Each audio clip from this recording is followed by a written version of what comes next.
If you need me, I'll be back in my lab, dismantling this thing. Right.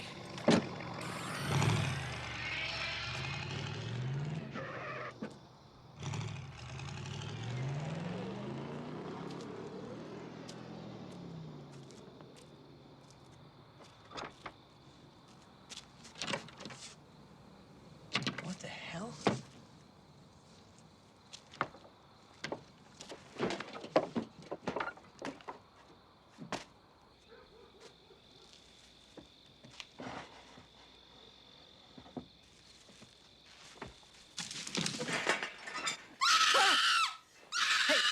Hey, wait a minute. What are you doing in my room? Wait a minute. Wait. Okay. Look. Freeze, Hey, sucker! it's okay. I don't want any trouble. Well, you got trouble now, you piece of trash! Yeah! What are you doing in here with my daughter? Hey, listen, I'm just in the wrong house. You got that right, you know. Hey, look, I made a mistake. Damn right you made a mistake. I'm gonna pay your ass. That's right, you keep running, sucker. And you tell that realty company that I ain't selling, you hear? We ain't gonna be terrorized.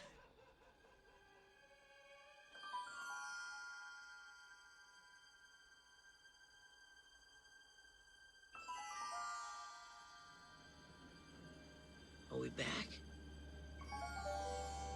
We're back.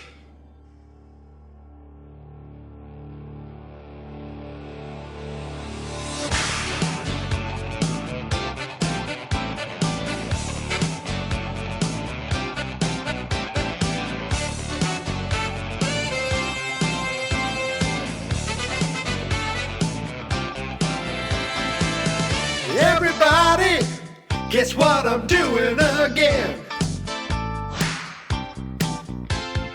Watching one movie and podcasting about it. Every day in March, it's Back to the Future 2. So listen each day, or at least try, as I bring you year 2 of Marchy McFly.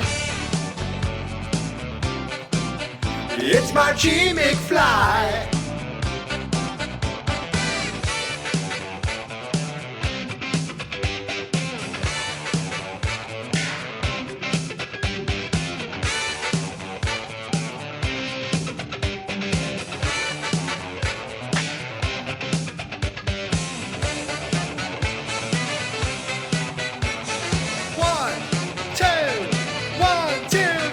It's Marchy McFly. It's Marchy McFly. Oh, Marchy McFly. It's Marchy McFly.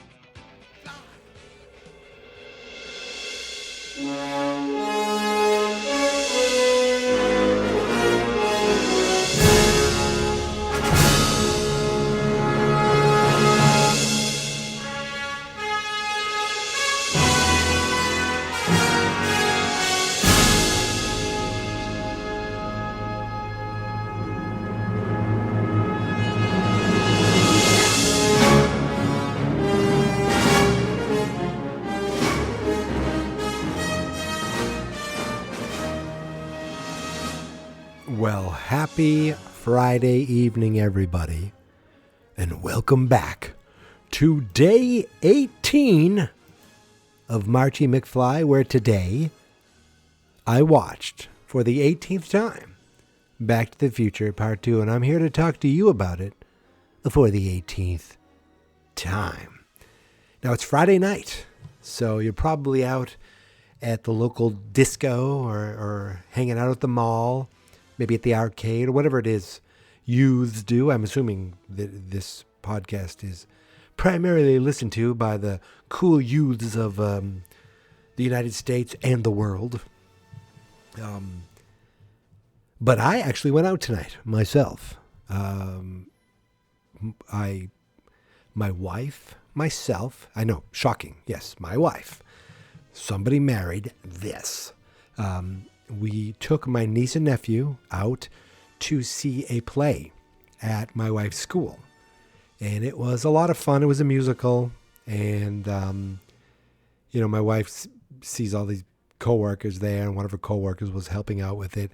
It was a lot of fun, and the kids, my niece and nephew are into it. They don't go to the school, but they enjoyed it. And it was just fun to go out with them. And I did my best to try to embarrass them here and there. I was like, okay, guys, for the rest of the night, I'm going to be British. I'm going to be a British uncle. Uncle, stop. And I said, now, when I told them earlier in the night, when I stand up during the middle of the music, I'm going to tell everyone to stop.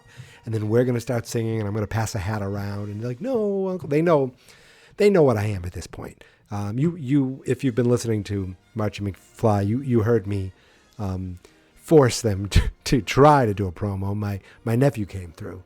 My niece, she didn't want anything to do with it, which is actually worked out even better, I think. But I'm not here just to talk about junior high musical plays, which I have to say, again, I was impressed, and I was like, why didn't I do theater when I was younger? Even though I just don't have the guts to do it. I'm much better by myself in front of a microphone. Or is it behind a microphone? Either way, I'm not here to talk about that anymore. What I want to talk to you about today in Back to the Future is primarily some of the stuff that happens in the early parts of the 1985, alternative 1985, when Doc and Marty come back. Now, but I did take a couple notes. Let me see if I can pull them up on my note app. Doop, doop, doop, doop, boop, beep, boop. Okay. So yesterday I did a lot of product placement. And the one product placement spot I forgot to mention was when young Marty comes out of the Cafe 80s and he bumps into Biff. Biff's like, two of them? And he sees the flying DeLorean. And he sees, the two Martys. There's a big Pepsi Perfect sign behind him. Now, I mentioned Pepsi Perfect was in Cafe 80s, but since I mentioned all the places AT&T was, I thought I would mention Cafe 80s as well. Also, when they first get to 2015, behind Marty and Doc on the wall, there's a sign. There's like I guess it's like an address sign. I don't know what it was, but it said 22KK53. And I was like, does that mean something? Like, are those letters? Is that supposed to be is that 5 and 3? I don't know what it stood for. So I typed it in to the Google machine. And the first thing to pop up was a Reddit post, 22KK53. Was a Reddit post for the show Mr. Robot. It also turns out there's a song by someone named Joe Hasek called 22KK53, but I'm not going to read that because I'm not going to listen to it because I don't care. But the first thing that pops up is it's from 5 years ago, Mr. Robot, and I thought, there's going to be some weird connection or something. And it's funny. All it says is in episode 8, season 5 of Season Robot, during the scene with Back to the Future. So I'm like, there's a Back to the Future scene. The number appears on a door above Marty's head. I double checked the real movie and sure enough, it matches. So I think Mr. Robot was one of those shows that always had these weird little Easter eggs in the background, and fans would kind of search them out. And someone saw that 22KK53. Maybe it means something. But they said, I did a Google search, and 22K53 equals base 21, which is some sort of number found on Number Worlds. It says, now I honestly don't know what this means or what it could pertain to, if anything at all.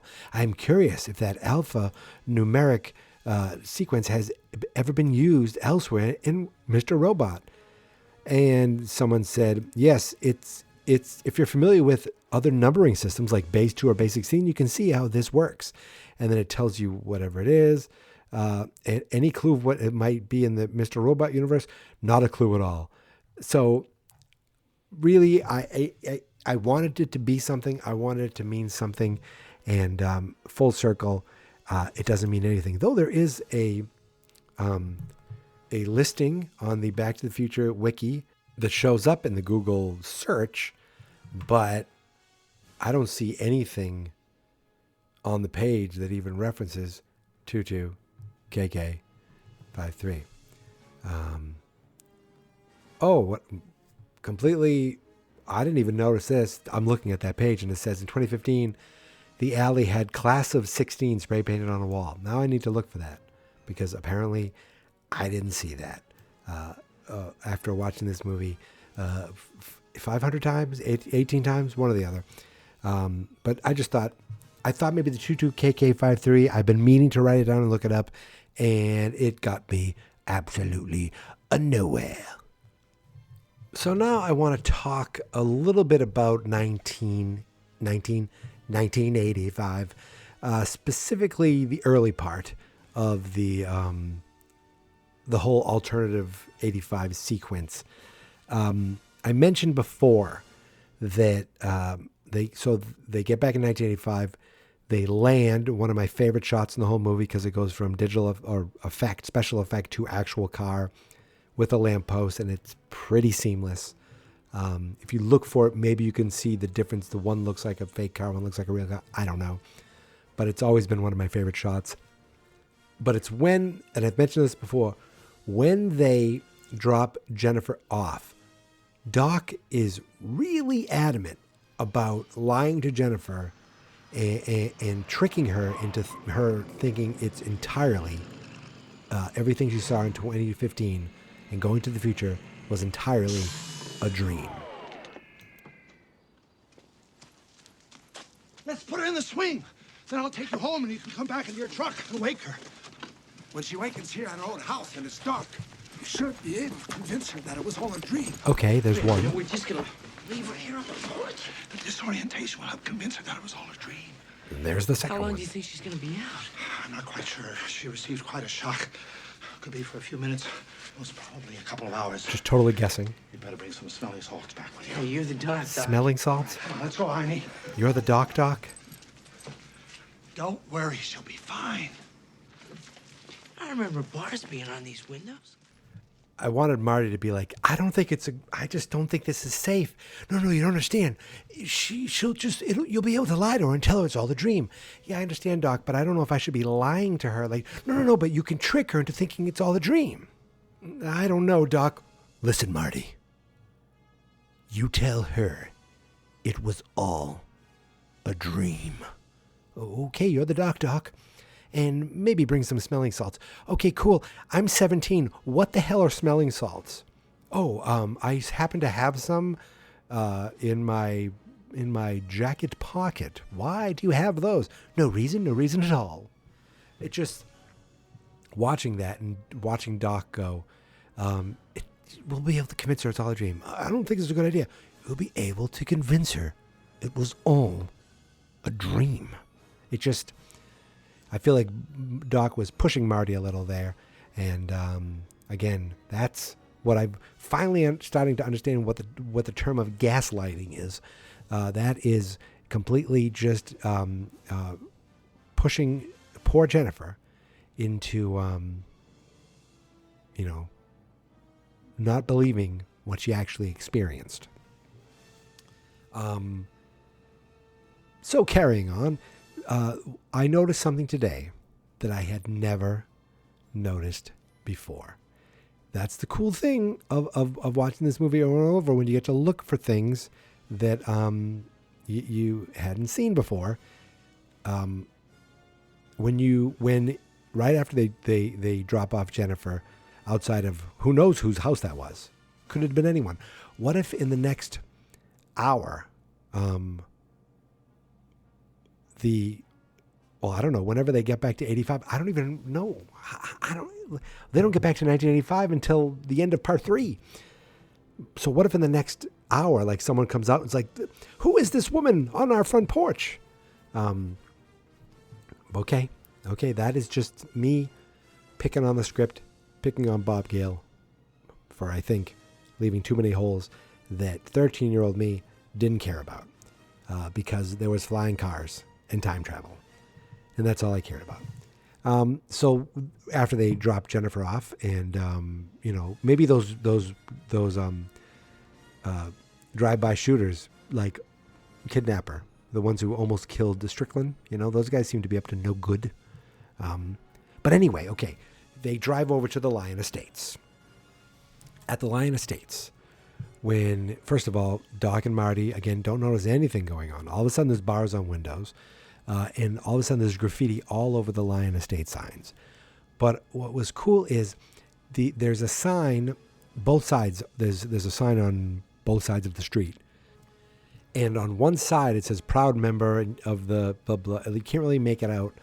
On the other side, I zoomed in a little, you can make it out.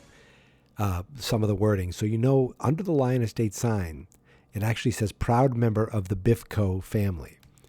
So Biffco owns the Lyon Estates or developed the Lyon Estates, and now he's trying to buy up all the property in there, including the house that Marty thought was his own.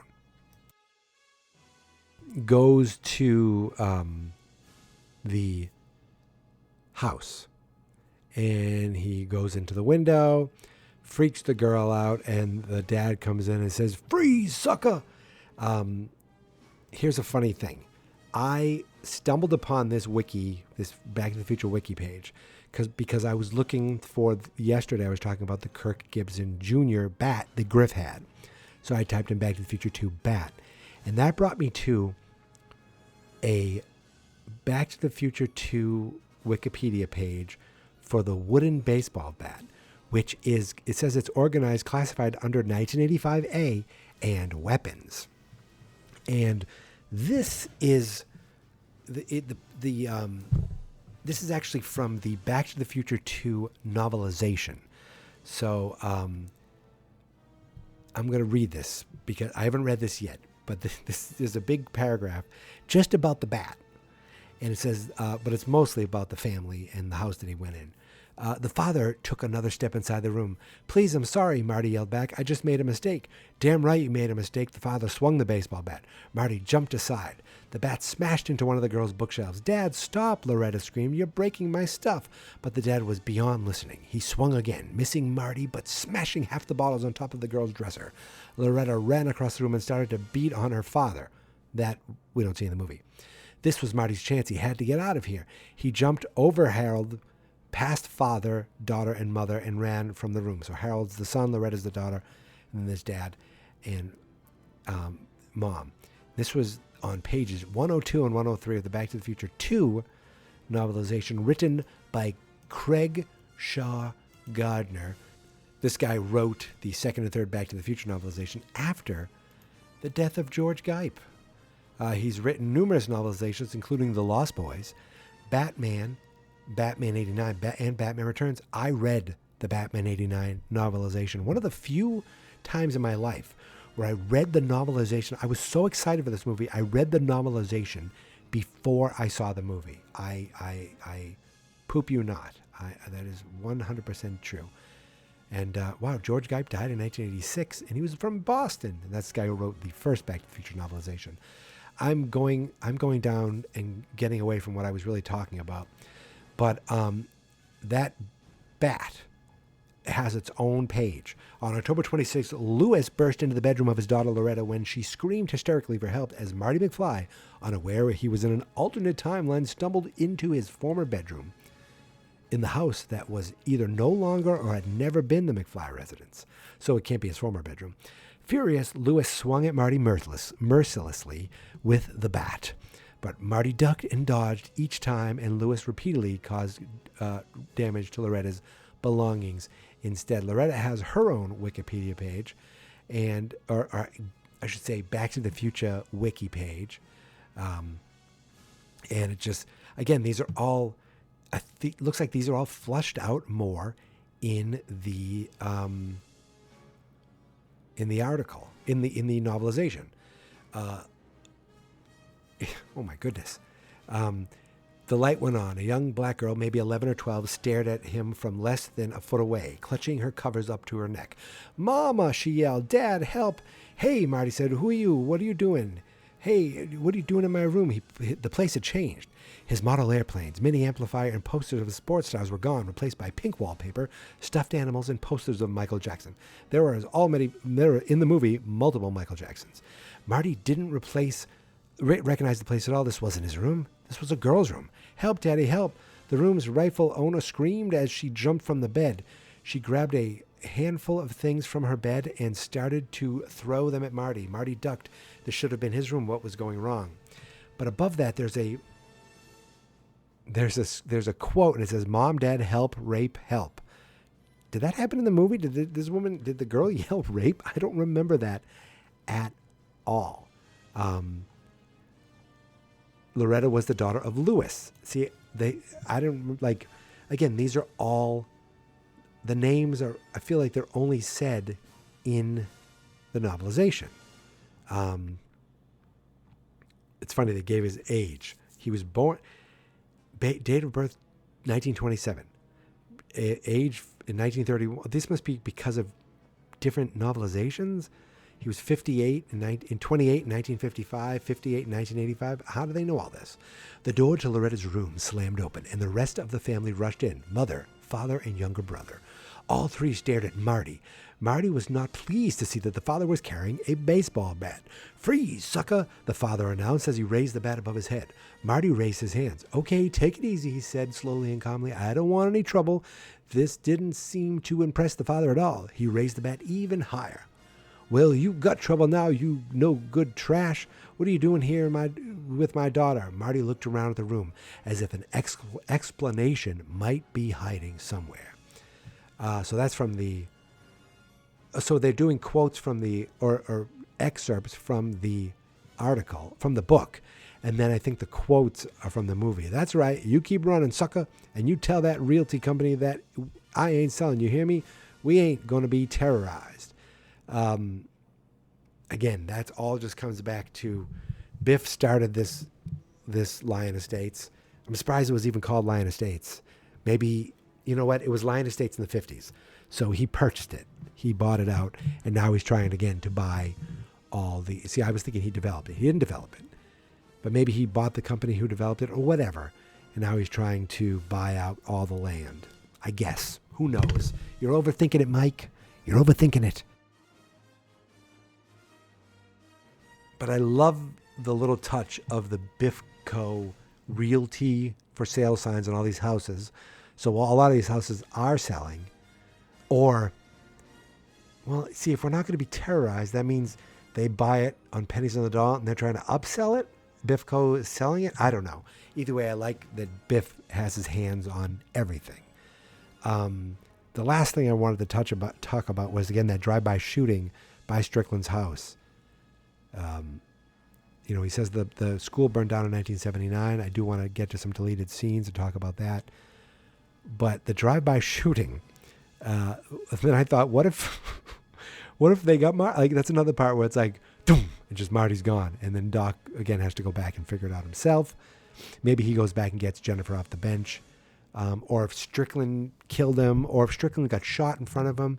I don't know. All these little thoughts that are like, Back to the Future 1, Marty is, being chased by a bunch of unruly teens. And that's really it. And he gets beat up a little. Back to the Future 2, he is dodging bullets in the alternative 1985 multiple times. Again, the 55, the car stuff is pretty dangerous, but not quite as dangerous as, bullets. But that's it. I think I'm done for the day. I think I've covered the stuff I wanted to cover. Not much, really, but I really wanted to just kind of point out the Lion Estate stuff and those little things that I found on the Back to the Future wiki, which is fun because I think it covers the novelizations. I think it covers some of the comic books that were out there. When I turned 40, my friend and his wife, they got me a couple Back to the Future comic books, which were fantastic. They were so great to read. Yes, I was purchased comic books when I turn 40. But from because these guy he knows my interest, and he has similar interests: Star Wars, Back to the Future, Smallville. You know, the important stuff. So this wiki, I think, covers that, and I'm assuming it also covers the cartoon, which, sad to say, I'd never seen before. I don't think I've ever watched the cartoon. I think it was at the worst time for me when I was trying to grow up, I guess. I don't know. The last thing it says in the Back to the Future wiki, it says, behind the scenes, many thought Lewis is to actually be Goldie Wilson, who had never become the mayor of Hill Valley thanks to Biff's influences. Of course, that was not the case. Lewis was portrayed by Al White, while Goldie Wilson was portrayed by Donna Fuller. So what's that saying there is, many people are racist and saw a black man in Hill Valley and just assumed it was Goldie Wilson. Jesus Christ. Okay, now I'm done. I saw that and I couldn't ignore it. All right, my friends, listen. You can find me. I'm done. I've had a wonderful evening of musical theater, followed by, talking to you guys about a movie that I love, though flawed. And now I bid you adieu. So, until tomorrow, you can find me on Twitter and on Instagram at Geek Mentality. The website is fansnotexperts.com. The Facebook page is Fans Not Experts. And, I also talked about, the Doc stuff in the dream. God, just every time I watch that now, it's just like, ugh, I'm like, Doc, come on, lay back a little bit. But anyway, you know where to find me. You know what this is. Marchy McFly, year 2, day 18. We are almost 2/3 of the way there. I mean, think about it. In 3 days, we will be, kind of zeroing in on the final 10, which is just mind-boggling. But we can't get there until we get to tomorrow. And we can't get to tomorrow until we're done today. And guess what? We're done today. So thank you for listening. Thank you for subscribing. And until tomorrow, my friends, here is my theme song. This is my podcast. I made it. Geek Mentality's what I named it. And I think you should listen and subscribe. 'Cause I'm kinda funny and awesome. I think that I'm worth your time. And I'm kinda handsome. My mom says, please listen and please subscribe. At least listen to this episode. Fans Not Experts.